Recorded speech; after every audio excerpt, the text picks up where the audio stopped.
Hello, Zak Lyon here, nutritionist in Denver, Colorado. Today I'm talking to you about salt. Why? Because salt is a collection of necessary nutrients that the body needs to function. It's not as simple as salt is unhealthy for you. It's not that simple. There's no way. Salt is healthy for you. Without salt, your brain stops working. Without salt, your heart stops working. You can't simplify it that way. So let's simplify it here. Let's clarify some of these things. What are people talking about when they say salt is unhealthy? Ancient seabed salt is the salt you want to be eating. That would be Himalayan salt. Those seabeds rose up, became the Himalayan mountains millions of years ago or whatever, and the ocean was not polluted during that time. So you get, pristine sea salt from that. Within these types of good salts are minerals like magnesium, calcium, phosphorus, potassium, sodium, and all of these are necessary for thousands of individual processes in the body. Many are so vital that you will die if you don't have any one of them in an adequate amount. Magnesium is needed for mitochondrial function. You need magnesium to make new mitochondria. You need magnesium to repair your mitochondria. Sodium is needed by the adrenal gland to produce all the hormones that it produces. It produces 50 or more or around there hormones in the body. And sodium helps the adrenal gland function. Potassium is an electrolyte in the heart, and it's a great sleep supplement with magnesium. Potassium is good in the morning for some people. Magnesium is good at night for almost everybody. Calcium is needed for the firing of neurons in the brain and for healthy functioning of cardiac muscles. And of course, everyone knows calcium is good for bones, but why is nobody talking about calcium is good for your heart? Calcium is good for your brain. Seems a little more important, doesn't it?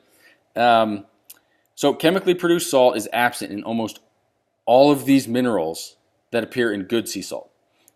Table salt is produced in machines, whereas ancient sea salt was produced millions of years ago before pollution had occurred, right? I'm not going to get into it because I don't even understand it completely, but chemically produced salt is heated, it's chemically treated, and it's processed and manufactured, and they add other chemicals to it. Anti-caking agents and blah, blah, blah. Things that are not nutritive to the body, and when you consume, they just cause problems. They're not nutritive to the body. They help the product sit on a supermarket shelf. And that has nothing to do with the health of the human body other than it diminishes it. So just don't eat table salt. Boom. Let's see. Like I mentioned, there are up to 84 minerals in ancient sea salt that you don't get in table salt. Don't go crazy with too much salt. Too much of it will kill you. Too much water will kill you too. Like I've never heard of anybody. Actually, I have heard of the water one, but I've never heard of anyone eating too much salt and dying. It's possible that too much salt, a little bit too much over the course of a lifetime is unhealthy. But there's also research and studies showing the other side of that not enough is just as unhealthy as too much. And so you want to have enough. And the people that I listen to in the health and wellness world, doctors and dietitians and whatnot, and even biological chemists and people who work in genetics. I don't know how much they know about the human biology of salt, other than as it has to do with genetics. But they recommend almost twice what the USDA recommends right now. So honestly, you decide. Check your blood pressure. Check your blood pressure for a week and then reduce your salt intake for a week. Check your blood pressure every day and then bring your salt intake back up for a week. Check your blood pressure every day. See what happens. You got to decide for yourself on a lot of these things. Chloride is essential for the growth of our entire nervous system. Without chloride, sodium, and potassium, the nervous system stops working.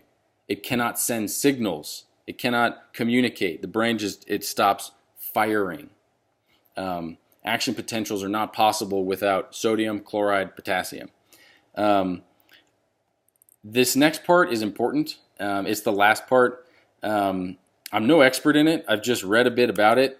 And it's that Himalayan crystal salt has a specific crystal structure to it that links the many minerals together in a beneficial way that actually makes it easier for the body to absorb and utilize them, those minerals. It's almost more recognizable by the body, you could say. Table salt and or bad sea salt often has these crystal structures that do not link and connect as many of the minerals together, so the body actually has to work harder to absorb those minerals. It actually has to spend more energy in order to get the benefit from those minerals. And that's not good. You know, energy in the body is a finite resource. And there's the triage theory of nutrition, and anyway, that's for another time. But you want to conserve your energy and use it where you want, not on stupid things like processing bad salt. Just eat the good salt. So that's it for today. You know, you can get Himalayan salt anywhere these days. Utah salt, I've heard, is another great source in terms of purity. And the good news is it's right next door. If you're in Colorado or even in the United States, it's, you know, local. So that's it for today. You know, I'm going to be doing a lot more of these videos. I'm going to be doing more interviews with nutrition professionals and entrepreneurs and business owners in Denver, and that's going to be really exciting. So those are coming soon. Anyway, thanks for watching. I hope you learned something in this. And you know, the 10-second version is don't eat table salt, eat Himalayan salt. All right, thanks for watching, guys.